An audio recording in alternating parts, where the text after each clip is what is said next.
پہلی علامت حضور نے بیان کی قیامت کی علامات میں سے، اب میں لفظ قیامت اسی معنی میں بول رہا ہوں جس میں کہ ہم عام طور پر بولتے ہیں۔ آپ نے فرمایا علم اٹھا لیا جائے گا، جہالت کا دورہ۔ اب یہ کون سا علم اٹھایا جائے گا؟ سائنس کا علم نہیں، دین کا علم۔ آج تو ساری قدر و قیمت جو ہے جس کے لیے دوڑتے ہیں لوگ، لاکھوں روپے کی فیسیں دے کر، MBA ہو رہے ہیں، یہ جو ہے اکاؤنٹنسی کا پاس کر رہے ہیں، یہ CA کر لیا ہے، یہ کوئی اور جو ہے فزکس میں، کوئی کیمسٹری میں ڈاکٹریٹ کر لی ہے، ڈاکٹر بن گئے تو کیا ہی کہہ رہے ہیں۔ اس لیے کہ بڑی چیز جو پاکستان سے ایکسپورٹ ہوتی ہے وہ ڈاکٹر ہیں۔ یہ جو اتنے بڑے پیمانے پر جو کالج کھلے ہوئے، 3 لاکھ روپے ایک سال کی فیس، 5 لاکھ روپے ایک سال کی فیس، یہ کیوں لیتے ہیں اور کیوں لوگ دیتے ہیں؟ کہ موقع مل جاتا ہے MBBS کر کے۔ امریکہ کے اندر بھی ڈیمانڈ ہے، ان کے ہاں ڈاکٹر جو ہیں جتنے ہونے چاہیے نہیں ہے، لہذا اور بھی بہت سی جگہوں پر ڈیمانڈ ہے۔ تو جس چیز کی مارکیٹ میں ڈیمانڈ ہے وہ علم ہے۔ آج علم کمپیوٹر کا علم ہے یہ، حالانکہ ان میں سے کسی کے اوپر لفظ علم کا اطلاق میرے نزدیک غلط ہے، جہالت ہے۔ علم وہ ہے جو ذہن کو جلا دے، جو سوچ کو جلا دے، روشنی پیدا کرے، دماغی روشنی، وسعت دے، انسان کے فکر کو وسعت دے، اس کے ذہنی جو ہے جو افق ہے اس کو وسیع کرے۔ علم تو وہ ہے جو حقیقت کے کیا علم بھی اس سے عطا فرمائے۔ قرآن ہے، حدیث ہے، باقی اور چیزیں جو اس سلسلے میں آ سکتی ہیں وہ ہے کہ جو قرآن اور حدیث کی سمجھنے میں مومن ہو اور زیادہ جو ہے اس کے تک فہم کو آسان کر۔ لیکن یہ کہ فرمایا علم اٹھا لیا جائے گا، جہالت کو فروغ ہوگا، ظاہر بات ہے ایک ہی بات ہوئی ہے۔ دوسرے نمبر پہ یہ کہ جہالت کو فروغ ہوگا۔ نمبر 3 زنا کثرت سے ہوگا۔ نمبر 4 شراب نوشی عام ہو جائے گی۔ نمبر 5 عورتوں کی تعداد بہت زیادہ ہو جائے گی، مردوں کی تعداد کم ہو جائے گی، یہاں تک کہ 50 عورتوں کا خیر خبر کرنے والا، کوئی نگرانی کرنے والا، وہ ایک مرد۔ اچھا یہ تو ہے ایک حدیث جو میں نے آپ کو بیان کر دی، متفق علیہ، یہ بخاری اور مسلم دونوں میں ہے۔ دوسری حدیث بخاری کی ہے، اس کو حضرت ابو ہریرہ رضی اللہ تعالیٰ عنہ نے روایت فرمایا ہے، قیامت آئے گی جب امانت ضائع ہو جائے گی۔ آج ہمارے ہاں امانت کے ضائع ہونے کا جو نقشہ ہے شاید پوری دنیا میں کہیں اور نہیں، جس طرح کے غبن یہاں ہوتے، جس طرح کک بیکس جو ہے وہ لیے جاتے ہیں۔ اس غریب یعنی قوم غریب ہے لیکن یہاں وہ امیر بہت بڑے بڑے لوگ ہیں، وہ تو دنیا بھر کے ٹاپ کے امیروں کے اندر ان کا شمار ہو جائے گا، لیکن یہ کہ یہ سب امیر کیسے بنے؟ غبن بلین ڈالر کا، اب تو اس سے کم کی تو بات ہی نہیں ہوتی۔ فلاں نے اتنے بلین جو ہے پیسے اپنا جو ہے قرضہ معاف کرا لیا۔ بھائی کس نے کون کرتا ہے معاف؟ یہ کسی کے باپ کی جاگیر ہے؟ یہ پیسہ بینک کے اندر حکومت کا ہے کہ حکومت کو اختیار ہو گیا وہ رائٹ آف کر دے ان کے جو ہے ان کی جائیدادیں کرو ضبط۔ لیکن ہوتا کیا ہے، بینک آفیسر بے ایمان ہے، وہ کہتا تھا 1 کروڑ کا قرضہ لے جاؤ، 10 لاکھ مجھے دے جاؤ، چاہے تم میرے پاس کوئی ڈاکومنٹ جو ہے ایسے نہیں دے سکتے، حالانکہ ہونا چاہیے۔ اتنا بڑا قرضہ لے رہے ہو تو ڈاکومنٹس یہاں پر ہمارے سامنے لاؤ کہ اگر تم نہ دے سکو تو ہم ان ڈاکومنٹس کے ذریعے سے تمہاری جائیداد، تمہاری کوئی جاگیر، تمہاری کوئی اور چیز کو قبضہ کریں۔ جب وہ وقت آتا ہے دیکھتے تو یہ ڈاکومنٹس ہی فیک ہیں۔ اللہ نہ خرچ کیا کرے گا کوئی؟ بینک کا باپ بھی واپس نہیں لے سکتا۔ اور یہ سب کس کی بے ایمانی ہے؟ وہ جو بیٹھا ہوا بینک مینیجر، سارا سودا اس کے مابین میں کہ 1 کروڑ ہے نا، 10 لاکھ مجھے جو 90 تم لے جاؤ، باقی یہ کہ ٹھیک ہے میں تمہارے جو ڈاکومنٹس تم پیش کر رہے اس میں کوئی اعتراض نہیں کرتا، بس جاؤ۔ اور نمبر 2 حکومت نااہلوں کے سپرد ہو جائے گی۔ یہ ہے امام بخاری کی روایت کردہ روایت جو حضرت ابو ہریرہ سے۔ مسلم شریف میں ابو ہریرہ رضی اللہ تعالیٰ عنہ سے ایک اور روایت ہے، مال عام ہو جائے گا یہاں تک کہ زکوٰۃ قبول کرنے والا کوئی نہ ہوگا۔ یہ بات وہ ہے جو آج سعودی عرب اور UAE کے اندر آپ کثرت سے دیکھیں، دولت جو ہے وہ ریل پیل۔ ابھی تھوڑا سا آیا ہے معاملہ خاص طور پر دبئی میں، کیونکہ وہاں بہت زیادہ کنسٹرکشن ہو رہی تھی، تو پوری دنیا میں آپ کو معلوم ہے کہ جو ریئل اسٹیٹ کہلاتا ہے اس کا حال بہت پتلا ہے، لیکن وہاں کے دولت ریل پیل ہے ہر جگہ پر۔ آپ نے فرمایا کہ جب لونڈی اپنی مالکہ کو جنے گی اور تم دیکھو گے کہ ننگے بدن ننگے پیر بھوکے ننگے بھیڑوں اور بکریوں کو چرانے والے اونچی سے اونچی عمارتیں بنانے میں ایک دوسرے کا مقابلہ کریں، اذا تلد الامۃ ربتها، کیا بات ہے؟ یہ خاص الفاظ کیوں کہے گئے؟ اولاد والدین کے سامنے دب کر رہتی تھی، کبھی سینہ تان کر بات نہیں کرتے تھے۔ ٹھیک ہے کوئی بات آپ مان نہیں سکتے، ابا جان یہ بات تو میں نہیں کر سکتا، یا فرض کیجئے کہ وہ آپ کو کسی نیکی سے روک رہے ہیں، کہ دینی کام سے روک رہے ہیں، ابا جان یہ تو میں نہیں کروں گا، یہ تو دین کا فرض ہے، یہ کہیں آپ اور ڈٹ کر کہیں اور جمیں اس پر۔ لیکن یہ کہ کوئی سرکشی کا انداز نہ ہو، ایسا نہ ہو کہ اپنے جناب سینے کو تان کر کے کھڑے ہو جائے، میں نہیں کروں گا، یہ نہیں، یہ غلط ہے۔ اچھا اولاد میں بیٹی جو ہوتی تھی وہ زیادہ سبارڈینیٹ، سبمسیو، بات ماننے والی، کہیں بھی سر اونچا نہ کرنے والی، اور آخری دور میں کیا ہوگا، بیٹیوں سے مائیں ڈریں گی، انہیں ٹوک نہیں سکتی کسی بات پر، پتہ نہیں کیا بک دے گی، کیا بکواس کر دے۔ یہ تو ہمارے ہاں ہو گیا ہے، باہر کیا ہے وہ تو آپ یہ بھی نہیں پوچھ سکتے۔ آپ کی 13 برس کی لڑکی آئی ہے رات کو 1 بجے، نہیں پوچھ سکتے کہاں رہی ہے، یہ رات کہاں گزاری، پوچھ ہی نہیں سکتے۔ یہ پوچھنا بھی جرم ہے۔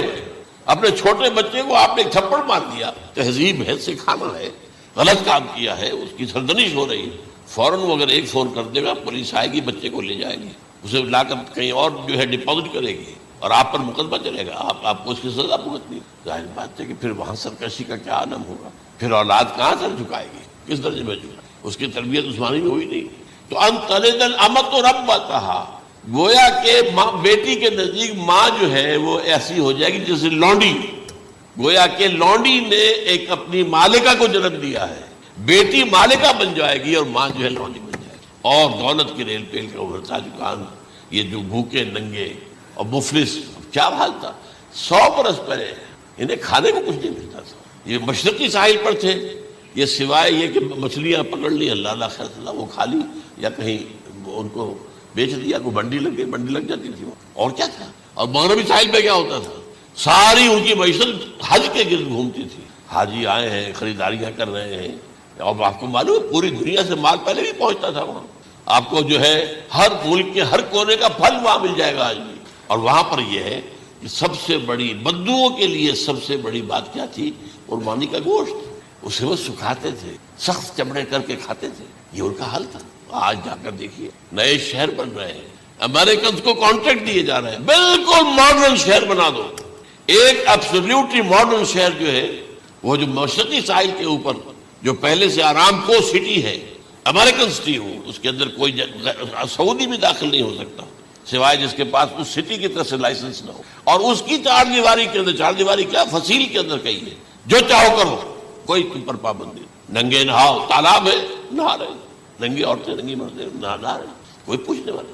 اب اسی قسم کا ایک سٹی آباد ہونا جا رہا ہے مغربی ساحل پر، جدہ اور یمگو کے درمیان، اور اس میں اصل میں جتنی بھی دولت ہے جو پیٹرول کی ہے وہ وہیں پر رکھ لی جاتی ہے امریکہ کے اندر، تاکہ امریکہ جو ہے ایسے ایسے پروجیکٹ بنا کر جب تمہیں دے گا تو اس میں سے پیسے لے گا، وہ نہیں ملتی ان کو واپس۔ بہرحال یہ تو ایک میں نے ایک جگہ آپ سے ذکر بھی کیا تھا، دی کنفیشنز آف این اکنامک ہٹ مین، وہ کنفیشنز کی بات جو ہے اگر آپ میں سے کسی کو دلچسپی ہو تو اسے پڑھیں کہ کس طریقے سے 1973 کے آئل امبارگو کے بعد جو شاہ فیصل شہید کے زمانے میں ہوا تھا، پھر جس طریقے سے امریکہ نے ان تمام ممالک کو جکڑ لیا ہے، اس کا پورا جو پروسیس کیا تھا وہ سامنے آتا ہے۔ پر اس کے بعد آتا ہے علامات کبریٰ کا ذکر، بڑی علامتیں جو کہ بالکل خرق عادت کے انداز میں ہو، جن کا معاملہ جو ہے وہ آپ کے ناپ تول میں نہیں آ سکتا، آپ کی کیمسٹری فزکس ان کا جو ہے وہ نہیں کر سکتی، ادراک ہوگا یہ قیامت کی۔ ان میں نمبر 1 کیا ہے، ایک بہت بڑا دھواں آئے گا،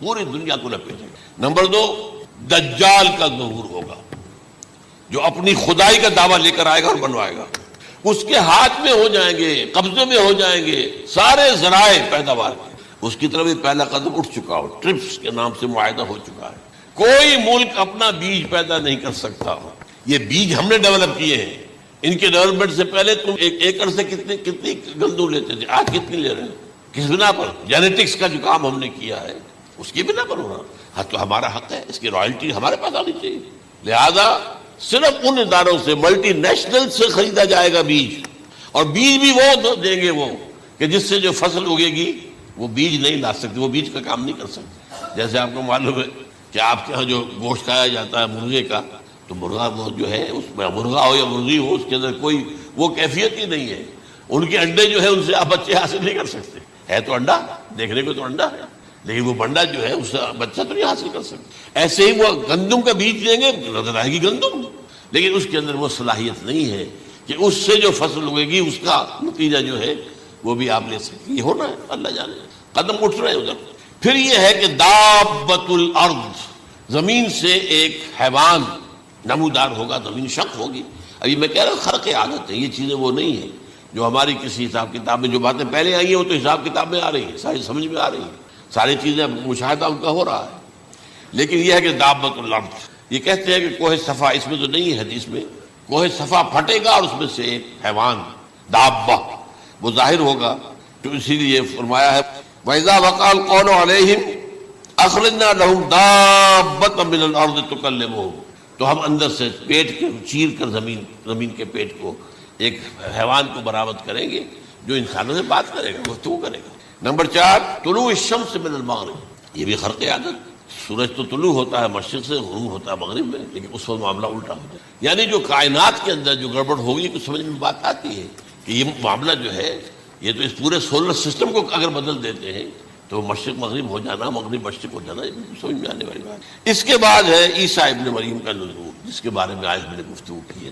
یہ نزول ہونا ہے، یہ علامات قیامت میں سے حضور نے بیان فرمایا ہے، اور قرآن مجید کی جو اصطلاحات ہیں اس کے حوالے سے میں نص قطعی جو ہے وہ میں آپ کے سامنے رکھ چکا.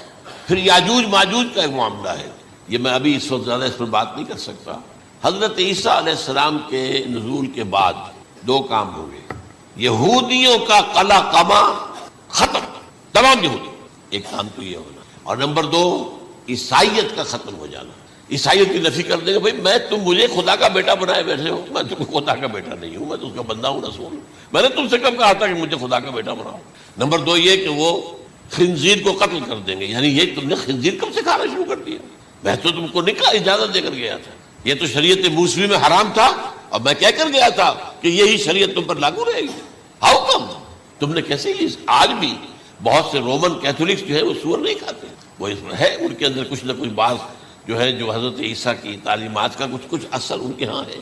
اس کے بعد یہ ہے کہ یاجوج ماجوج، جس میں بتا رہا تھا آپ کو کہ جب عیسائیت بھی ختم ہو گئی، یہود ویسے ختم ہو گئے، استیصال ہو گیا، جڑ کٹ گئی، اب عیسائیت گویا کہ اسلام میں ضم ہو گئی، عیسائیت مذہب ختم، یہودی خود ختم. اب یہ طاقت کتنی ہو جائے گی؟ تقریباً 2/3 دنیا آ گئی تمام. اب عیسائی 2 ارب کے قریب ہیں، 1 ارب 90 کروڑ ہوں گے، یا مسلمان بھی 1,50,60 لاکھ ہیں. دونوں کو جوڑ لیجیے کتنے ہو گئے؟ 6 ارب کل آبادی ہے. لیکن اس کے بعد آتا ہے یاجوج ماجوج کا خروج. یہ یاجوج ماجوج میرے نزدیک چائنا اور رشیا ہے. ان کی مجموعی طاقت اتنی ہوگی، اور یہ اس طرح آئیں گے ہر اونچائی پر سے اترتے ہوئے، پھسلتے ہوئے. جیسے 1962 میں جب وار ہوئی تھی بٹوین چائنا اینڈ انڈیا 1962 میں، تو وہ اس وقت کا نقشہ جو آج بھی اخبارات میں پڑھتا تھا تو یاد waves after waves of Chinese soldiers were coming down the slopes of Himalayas. یہ تو وہ ہے نا جن کی تعداد کا کوئی حساب نہیں ہے. اور رشیا اور یہ مل کر جو ہے، میرا اندازہ یہ ہے کہ جب پہلے ملحمۃ العظمیٰ ہوگی وہ عیسائیوں اور مسلمانوں کے درمیان، اس وقت یہ دونوں پاورز نیوٹرل رہیں گی. لیکن غالباً یہ بات طے کر لیں گی کہ ویپنز آف ورلڈ جو ہے ماس ڈسٹرکشن، یہ استعمال مت کرنا. اگر یہ ویپنز آف ماس ڈسٹرکشن استعمال کرو گے تو ہم میدان میں آ جائیں گے. اس میں وہ جنگ جب ہو چکے گی، پھر حضرت عیسیٰ کو فتح حاصل ہو جائے گی، اور پھر یہ کہ یہودیت ختم ہو جائے گی، عیسائیت بطور مذہب ختم ہو کر اسلام میں ضم ہو جائے گا. پھر وہ 40 برس کا عہد حکومت ہے حضرت عیسیٰ علیہ السلام. لیکن جب یہ فتح ہو جائے گی ان پر، اب یاجوج ماجوج آئیں گے، اور اتنی تعداد میں آئیں گے کہ بحیرہ طبریہ جو ہے اس کا سارا پانی پی جائیں گے. یہ تو اگر آپ کو کبھی اندازہ ہو یا کوئی آپ جانے ان لوگوں کو جو ان چینیوں سے واقف ہیں، وہ کہتے ہیں زمین پر ہلتی ہوئی کوئی چیزوں سے وہ چھوڑی چھوڑ کے کھا جائیں گے. جہاں وہ جاتے ہیں ایز اے لیبرر، وہاں کے جو سارے کتے ہیں ختم، ساری بلیاں ختم، ہر شے، وہ جو سانپ کھاتے ہیں، ہر چیز کھاتے ہیں. اور یہ تمام ایسٹرن کنٹریز کے اندر ہوتا ہے. بڑی ڈیلیشس ڈشز ہیں یہ سانپ وغیرہ وغیرہ. اور یہ جس طرح کھا جائے، پانی پی جائے، ایک قطرہ نہیں رہے گا اس پر. تو پھر جو ہے اللہ تعالیٰ اس وقت جو ہے اس میں ایک ایسی بیماری پیدا کرے گا، یہ سب مر جائے. یہ معجزے سے ہوگا. یعنی ان کے اوپر فتح جو ہے وہ عام لڑائی کے ذریعے سے نہیں ہوگی، بلکہ اس کے اوپر فتح جو ہوگی وہ اللہ تعالیٰ سے بوجھ، ایک بیماری پیدا ہوگی، سب مر جائے گی. اور اس کے بعد اللہ تعالیٰ ایسے پرندے بھیجے گا بڑی لمبی لمبی گردنوں والے، وہ ان سب کو کھا جائیں گے. جیسے ہمارے ہاں گدھ ہوتے ہیں، وہ ان کو صاف کر دیں گے. ورنہ تو یہ ہے کہ پوری دنیا کے اندر جو بدبو اور جو پیدا ہوتا معاملہ اس سے، تو اس نوع انسانی کی بقا ممکن نہیں. ان کے خاتمے کے بعد پھر یہ ہوگا کہ حکومت اسلامی جو ہے پوری دنیا میں حضرت مسیح علیہ السلام کی ہوگی. 45 برس وہ رہیں گے، اسی میں وہ کہلن بھی آ جائے گا.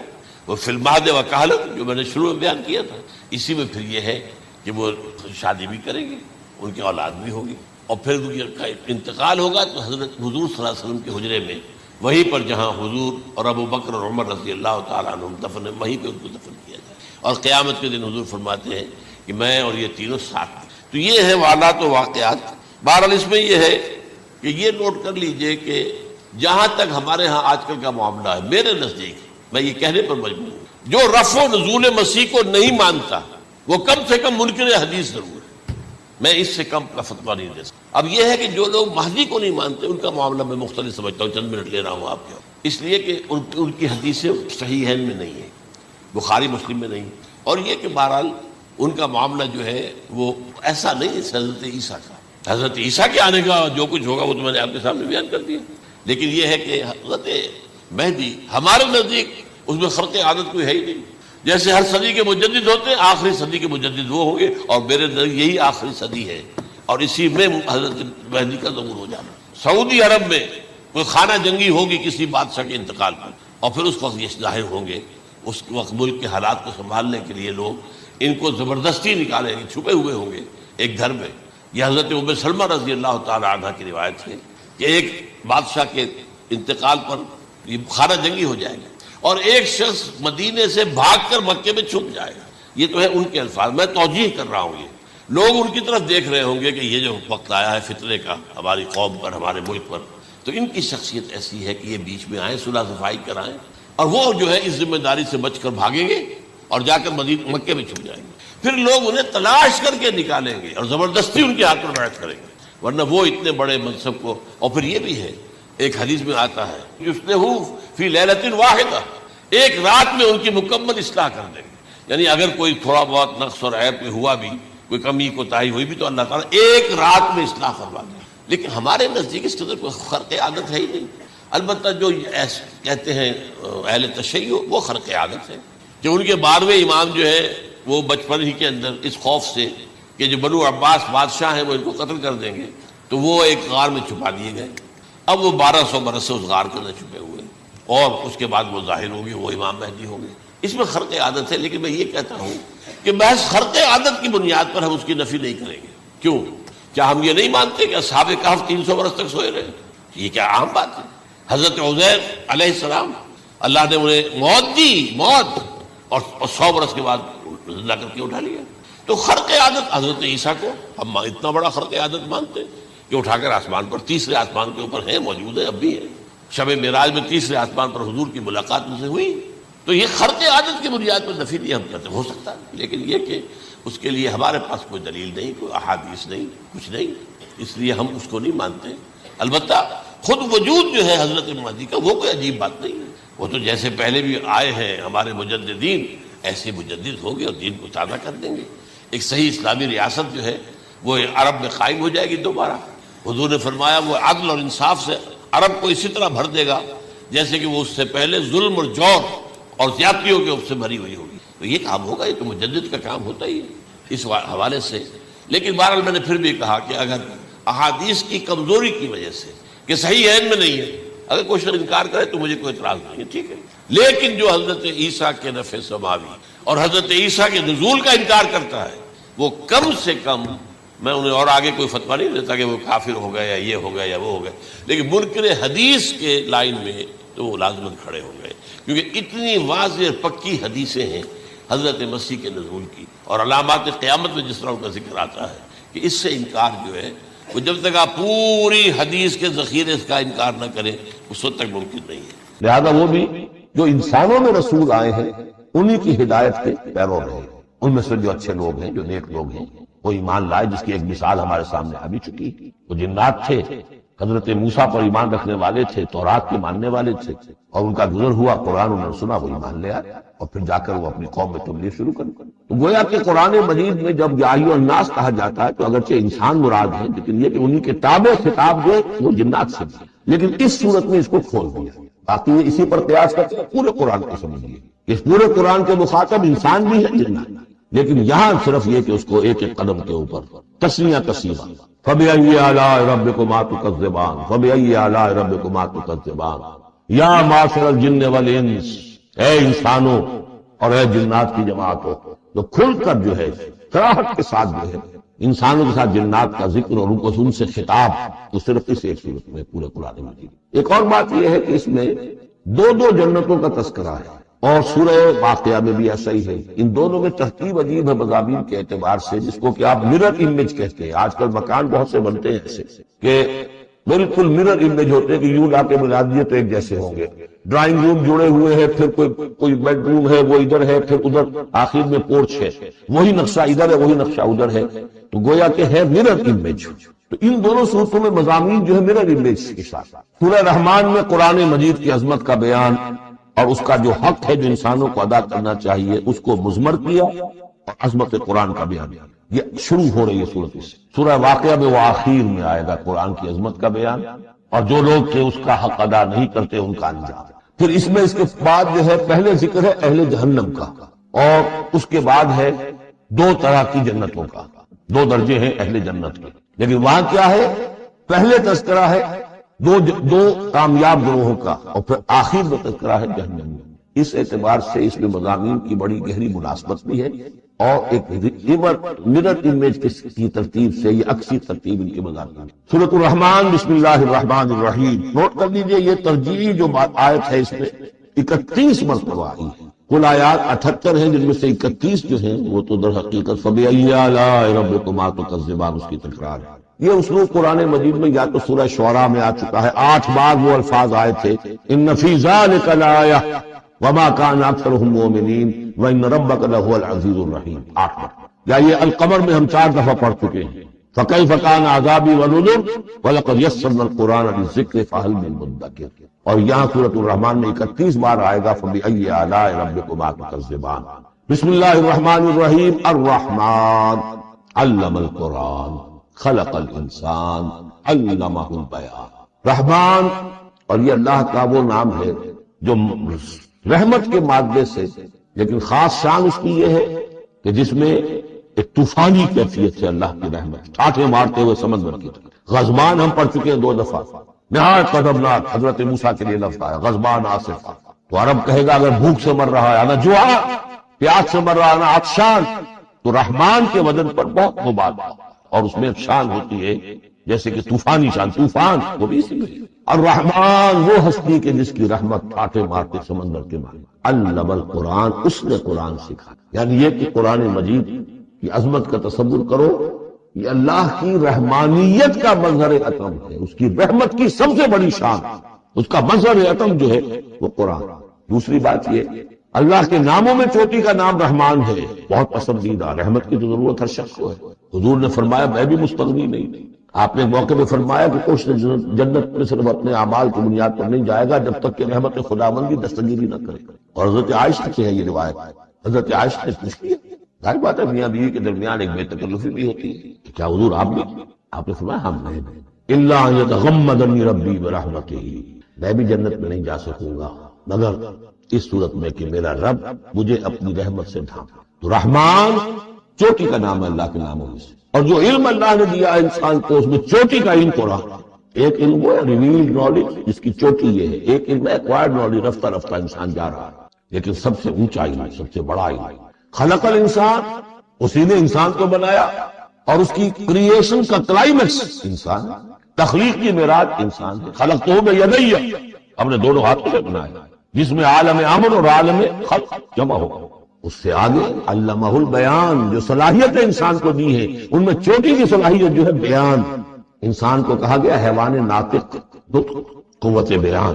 اور یہ بات ہمیں معلوم ہے کہ یہ جو انسان کا جو برین ہے، ایک بات ہے گوریلاز میں بھی ہے، چمپینزیز میں بھی ہے، اور بھی حیوانات کے اندر بھی ہے، گھوڑے کا بھی برین ہے، لیکن یہ برین جیسے جیسے رفتہ رفتہ لوور اینیمل سے اوپر آپ آ کر دیکھتے ہیں، ہائیسٹ انسان کے اندر آ کر اس کا جو گرے میٹر ہے، وہ جو ہائیسٹ ایوالوڈ فارم ہے، اس میں مختلف ایریاز، یہ ویژن کا ایریا ہے، آنکھ سے جو انفارمیشن جا رہی ہے وہ پھر ڈسائفر ہوتی ہے گرے میٹر کے اس پچھلے حصے کے ایریا ہے۔ لیکن سب سے بڑا رقبہ جو ہے وہ ہے اسپیچ سینٹر، اور اس کے 2 حصے ہیں، دوسرے کی بات سننا اور سمجھنا، پھر اپنی بات کہنا، یہ 2 ایسپیکٹس ہیں۔ تو اسپیچ سینٹر، اس میں دونوں چیزیں آ جائیں، کلام کا فہم اور پھر کلام کے دوسروں تک پہنچا۔ تو علمہ البیان، اللہ نے صلاحیتیں تو اور بھی دی انسانوں کو، بہت سی، آنکھ بھی دی، کان بھی دیا، لیکن یہ آنکھ اور کان تو حیوانات میں بھی ہے، بلکہ بعض حیوانات کی بصارت ہم سے کہیں زیادہ آگے ہے۔ بعض حیوانات وہ ہیں کہ جنہیں روشنی کی بھی ضرورت نہیں دیکھنے کے لیے، بغیر اندھیرے میں بھی دیکھتے، ہم تو اندھیرے میں نہیں دیکھ سکتے۔ اس طرح کان، گھوڑے کا کان جو ہے اس کے کان کھڑے ہو جاتے ہیں اینٹنا کی طرح سے، اگر کہیں سے آہٹ ہو، جب یہ اپنے گھوڑ سوار نے دیکھا تو نہ سنا، جب ذرا سی آہٹ کہیں کی گھوڑے نے سنی۔ اس حوالے سے باقی چیزیں جو ہیں ان میں تو یہ کہ علیحدہ علیحدہ گنا جائے گا تو صلاحیتیں باقی شاید انسان سے بہتر بھی دوسرے حیوانات میں، سونگنے کی صلاحیت کتے میں جتنی ہے ہمارے پاس تو 1/100 بھی نہیں۔ حیوانات میں سونگنے کا ایریا جو ہے بہت بڑا ہوتا ہے برین کے، وہ سونگ کر چیزوں کو اندازہ کرتے ہیں کھانے کی ہے کہ نہیں ہے، لیکن انسان کے ہاں آ کر ہائیسٹ لیول آف برین میں اسپیچ سینٹر۔ اب یہ جو 4 آیتوں سے 3 جملے بنے، الرحمن آیت 1 ہو گئی لیکن جملہ تو نہیں بنا، الرحمن مبتدا ہے، علم القرآن خبر ہے، جملہ اب بنا، تو جملے 3 ہوئے، الرحمن و علم القرآن خلق الانسان علمہ البیان۔ اس کو جو ریشو پروپورشن کا قاعدہ ہوتا تھا نسبت و تناسب کا حساب میں، ارتھمیٹک میں 3 ویلیوز دی گئی ہیں، چوتھی تلاش کرو۔ چوتھی ویلیو اس میں کیا ہے جو مضمر ہے، چھپی ہوئی ہے؟ انسان کو جو بہترین صلاحیت اللہ نے دی ہے قوت بیان، اس کا مصرف بھی ہونا چاہیے بہترین۔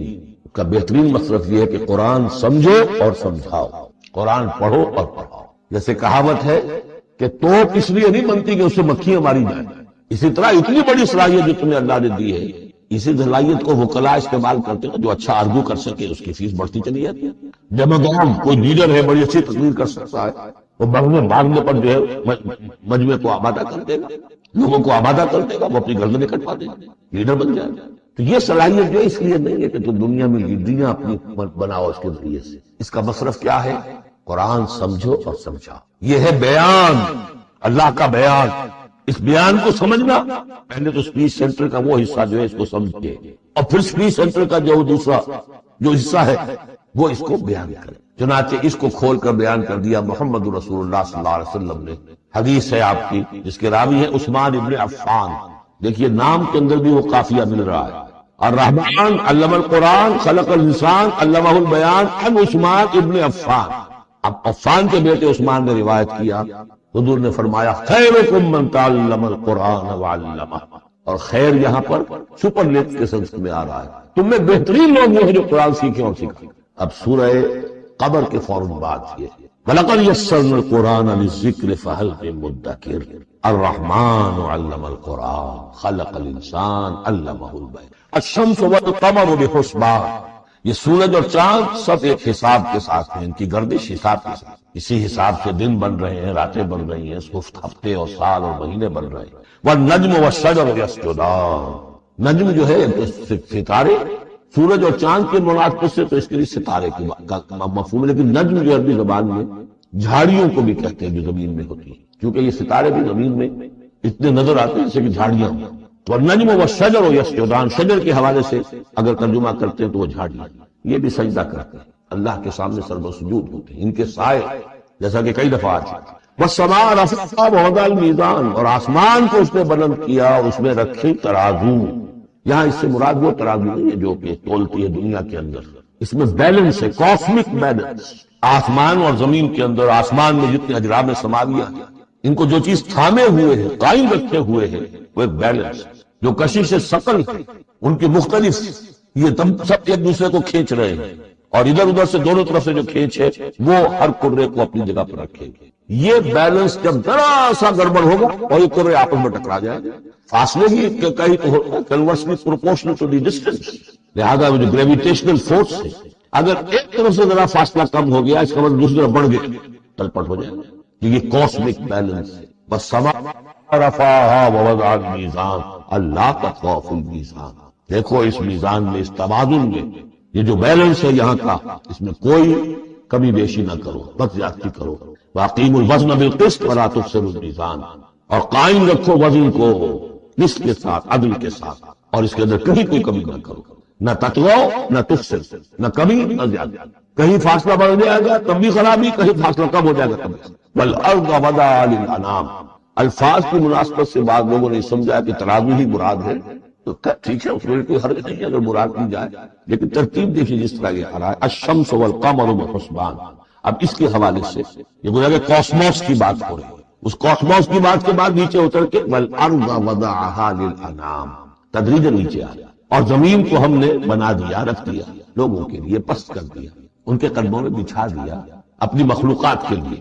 اور مخلوقات میں انسان بھی ہیں، جنات بھی ہیں. فیہا فاکہۃ اس میں میوے ہیں، والنخل اور کھجوریں ہیں، ذات الاکمام جن پر کے غلاف چڑھے ہوتے ہیں، والحب ذو العصف اور اناج ہے جس کے ساتھ بھس بھی ہوتا ہے، والریحان اس کے دو ترجمے ہیں، ایک تو یہ کہ اور خوشبودار پھول بھی ہے، یا یہ کہ اور دوسری غذائیں بھی. فَبِأَيِّ آلَاءِ رَبِّكُمَا تُكَذِّبَانِ عام طور پر جو ترجمہ ہے اس میں آلہ کا ترجمہ کیا گیا ہے نعمتیں، لیکن اصل میں یہاں نعمت قدرت ان دونوں کو جمع، کہیں وہ نعمت کا تذکرہ ہے، کہیں اللہ کی قدرت، اس کی قدرت کی نشانیاں. فَبِأَيِّ آلَاءِ رَبِّكُمَا تُكَذِّبَانِ تو تم اپنے رب کی کون کون سی نعمتوں اور قدرتوں کا انکار کرو گے. تکذبان صیغہ ہے تثنیہ، دونوں سے خطاب ہو رہا ہے، انسانوں سے اور جنوں سے، اور یہ بات آگے چل کر واضح ہو جائے گا. خلق الانسان من صلصال کالفخار ہم نے بنایا انسان کو اس صلصال سے، اس سوکھی ہوئی خشک مٹی سے، وہ گارا سنا ہوا گورا، صلصال من حمئی مسنون، اور جب وہ اتنا سوکھ گیا کہ کھنکنے لگا، کالفخار جیسے ٹھیک رہا ہوتا اس سے بنا. وخلق الجان من مارج من نار اور جنات کو ہم نے بنایا آگ کی لپٹ سے، جس کو کہ ہم اس سے پہلے پڑھ چکے ہیں سورہ ہجر میں، نار السموم، لو جیسی ہوتی ہے جس کے اندر کی آگ. تو ایسے ہی وہ جو فلیم ہوتا ہے، شعلہ، اس کا ایک حصہ تو ہے جو نظر آتا ہے اور ایک حصہ وہ نظر نہیں آتا. وہ جو اوپر کا حصہ وہ ہے جب سب سے زیادہ ہیٹ ٹیمپریچر ہائیسٹ وہاں وہ ہے مارج من نار. فَبِأَيِّ آلَاءِ رَبِّكُمَا تُكَذِّبَانِ رب المشرقین و رب المغربین، وہ رب ہے مشرقوں کا بھی، دونوں مشرقوں کا اور دونوں مغربوں کا. یہ تسنیہ کی جو مناسبت سے یہاں پر مشرقین و مغربین کا، کہیں مشارق والمغارب ہے، رب المشارق والمغارب، کہیں مشرق و مغرب ہے، اور یہ سب ٹھیک ہے. مشرق و مغرب واحد کی حیثیت سے بھی درست ہے. اور مشرقین اور مغربین اس وقت کا جو مشرق ہے جہاں سورج نکل رہا ہے، اس کے مقابلے میں مغرب ہے جہاں وہ ڈوبے گا. لیکن وہی مغرب وہ مشرق ہے دوسرے ہمارا جو پیچھے جو حصہ گلوب کا اس کا مشرق ہے، اور جو ہمارا مشرق ہے وہ اس کا مغرب ہے. تو دو مشرق دو مغرب. پھر یہ کہ ہر نقطہ جو ہے زمین پر وہ مشرق بھی ہے مغرب بھی ہے. کسی نہ کسی وقت وہاں پر سورج جو ہے طلوع ہو رہا ہے، کبھی وہاں پر غروب ہو رہا ہے، تو مشارق والمغارب. لیکن یہاں پر تسنیہ کی مناسبت سے رب المشرقین و رب المغربین، دونوں مشرقوں کا رب مالک اور دونوں مغربوں کا. فَبِأَيِّ آلَاءِ رَبِّكُمَا تُكَذِّبَانِ مَرَجَ الْبَحْرَيْنِ يَلْتَقِيَانِ اس نے چلا دیے دو دریا جو آپس میں ملے ہوئے بھی ہیں، بَيْنَهُمَا بَرْزَخٌ لَا يَبْغِيَانِ لیکن ان کے مابین ایک ایسا پردہ حائل ہے کہ وہ ایک دوسرے میں گھستے نہیں ہیں، داخل نہیں ہوتے اپنی حد کے اندر. یہ ہے گرم روئیں چلتی ہیں ٹھنڈے پانی کے سمندر میں، یا جیسے کہ کابل پر نظر آتا ہے دو دریا چل رہے ہیں، دریا سندھ کا پانی علیحدہ نظر آ رہا ہے اور دریائے کابل کا علیحدہ نظر آ رہا ہے، اور اٹک پر نظر آتا ہے، اور کافی دور تک پھر یہ علیحدہ علیحدہ چل کے نظر آتا ہے. فَبِأَيِّ آلَاءِ رَبِّكُمَا تُكَذِّبَانِ يَخْرُجُ مِنْهُمَا اللُّؤْلُؤُ وَالْمَرْجَانُ اور ان دونوں سے نکلتے ہیں موتی بھی اور موئے بھی. فَبِأَيِّ آلَاءِ رَبِّكُمَا تُكَذِّبَانِ وَلَهُ الْجَوَارِ الْمُنشَآتُ فِي الْبَحْرِ كَالْأَعْلَامِ اور ان کے اس کے لیے ہی ہیں، اللہ ہی کی ملکیت ہے وہ پہاڑ جیسے جہاز، جوار المنشآت جو اونچے کھڑے رہتے ہیں اور سمندر میں ایسے ہوتے ہیں جیسے پہاڑ. پچھلے زمانے میں بھی تو اگرچہ بادبانی ہوتے تھے، جب بادبان کھل جاتے تھے تو بڑی اونچی جو ہے بادبان ہوتے تھے ان کے، پہاڑ کی طرح پہاڑیاں چھوٹی چھوٹی. اور آج جو کچھ چلتے ہیں بڑے بڑے جہاز، ان کو جو دیکھیں تو واقعی تو وہ پہاڑ ہوتے ہیں سمندر میں. فَبِأَيِّ آلَاءِ رَبِّكُمَا تُكَذِّبَانِ كُلُّ مَنْ عَلَيْهَا فَانٍ اب یہ جو یہاں آئی ہیں اب تک آیات اللہ کی صنائی، اللہ کی قدرت نوٹ کریں گے جب ہم سورہ واقعہ پڑھیں گے.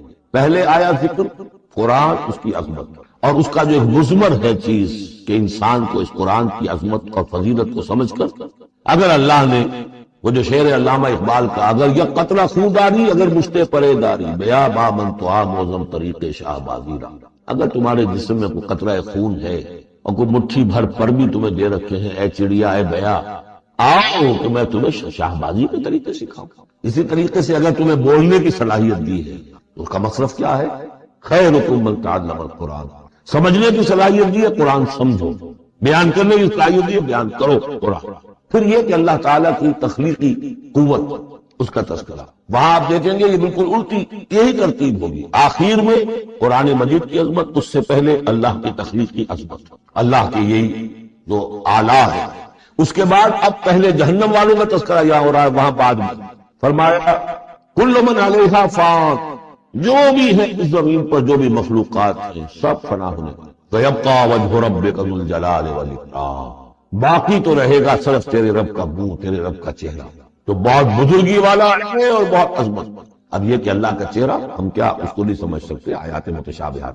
جو اس کا مفہوم سمجھیں گے وہ یہ ہے اللہ کی ذات باقی سب چیز اللہ تعالیٰ کے سوا سب فانی، پوٹینشلی سب فانی ہے.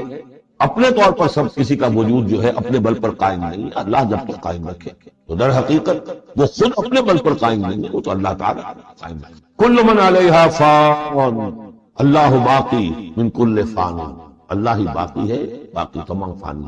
وَيَبْقَى وَجْهُ رَبِّكَ ذُو الْجَلَالِ وَالْإِكْرَامِ فَبِأَيِّ آلَاءِ رَبِّكُمَا تُكَذِّبَانِ يَسْأَلُهُ مَنْ فِي السَّمَاوَاتِ وَالْأَرْضِ، جو بھی ہے آسمان اور زمین میں وہ سب اس کے در کے سوالی ہیں، اسی سے مانگ رہے ہیں. وجود بھی ملا ہے اسی سے، حیات کسی کے پاس ہے دی ہوئی ہے اسی کی، کوئی صلاحیت ہے تو دی ہوئی ہے اسی کی، کوئی ذہانت ہے تو دی ہوئی ہے اسی کی، روز کا رزق جو آ رہا ہے اسی کا. ہر ایک سائل جو سورہ محمد میں ہم نے پڑھا کہ تم سب فقراء ہو واللہ هو الغنی وانتم الفقراء، تم سب کے سب محتاج، تمہارا وجود مستعار، تمہاری حیات مستعار، تمہیں علم جو دیا اس نے دیا جتنا دیا. فلا یحیطون بشیء من علمہ الا بما شاء، تو تمہاری کیفیت یسألہ من فی السماوات والارض، اسی سے مانگتا ہے جو بھی ہے آسمانوں میں اور زمین. کل یوم هو فی شان، وہ ہر دن ایک شغل میں ہے، اس کی ایک مصروفیت ہے. یہاں میرے نزدیک اشارہ ہے اسی بات کی طرف، یدبر الامر من السماء الى الارض ثم يعرج الیہ فی یوم کان مقدارہ الف سنۃ مما تعدون. تدبیر امر ہے، ایک دن کی تدبیر وہ کرتا ہے. کیا تو آگے کہ وہ ایک دن اس کا 1000 سال کا، اس میں کیا کیا ہونا ہے، کس طرح سے ہونا ہے، پھر وہ احکام کی تنفیذ ہوتی ہے، پھر اس کی رپورٹ ہے، اس کو واپس کرتا ہے. تو کل یوم ہوا فی شان، وہ کوئی ایک یوں سمجھیے کہ کوئی اسٹیٹک کوئی حقیقت نہیں ہے، خود اس کی مصروفیات. کل یوم ہوا فی شان، نئی شان کے ساتھ اس کا ظہور ہوتا ہے. کل یوم ہوا فی شان فبأی آلاء ربکما تکذبان سنفرغ لکم ایھا الثقلان. اب یہاں پر کھل کر بات کی کہ تکذبان کیوں کہا جا رہا ہے. ہم جلدی فارغ ہو جائیں گے تمہارے لیے، اے دو بھاری قافلوں، اے انسانوں کا قافلہ اور اے جنات کے قافلہ. ابھی جو ہے اس کائنات کو ہم نے چلایا ہوا ہے، ابھی مہلتیں ہم نے دے رکھی ہیں، وقت مقرر کیا ہوا ہے، اجل مسمى ہے اس کائنات کی بھی اور ہر قوم کی بھی. لکل امت اجل، ہر امت کے لیے بھی ایک اجل ہے، ہر ایک فرد کی اجل ہے، وہ سب ہے. لیکن القریب ہم فارغ ہو جائیں گے تمہارے لیے، تمہیں اپنے پاس بلا دیں گے، تم سے حساب کتاب لیں گے، تم سے پوچھ گچھ ہوگی. فبأي آلاء ربكما تكذبان، تو اے جنات اور اے انسانوں کی جماعتوں، تم اپنے رب کی کن کن نعمتوں کا اور کن کن صنائیوں کا، کن کن قدرتوں کا انکار کرتے. یا معشر الجن والانس ان استطعتم ان تنفذوا من اقطار السماوات والارض فانفذوا لا تنفذون الا بسلطان فبأي آلاء ربكما تكذبان يرسل عليكما شواظ من نار ونحاس فلا تنتصران فبأي آلاء ربكما تكذبان. صدق اللہ العظیم. چونکہ اس سے پہلے آیت آ چکی ہے سنفرغ لکم ایھا الثقلان، قات میں سے ایک قافلہ انسانیت اور ایک قافلہ جو جنوں پر مشتمل ہے.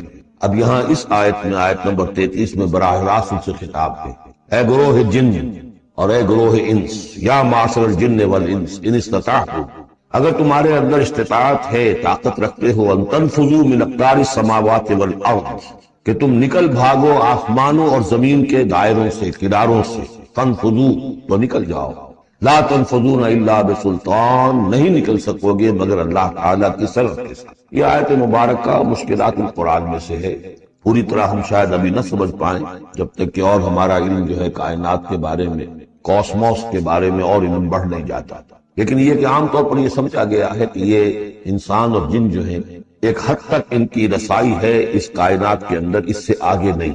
جیسے کہ آ چکا ہے، میں پہلے بھی بیان کیا ہے کہ جنات کے لیے غالباً یہ ہمارا جو سولر سسٹم ہے یہ پورا جو ہے یہ ان کی جولان گاہ ہے، اس میں یہ جائیں جدھر جائیں چلے جائیں، اس سے آگے نہیں۔ انسانوں کا معاملہ یہ ہے کہ وہ اس کے اندر بھی جو بھی فاصلہ طے کرتے ہیں وہ ظاہر بات ہے کہ وہ اس کے لیے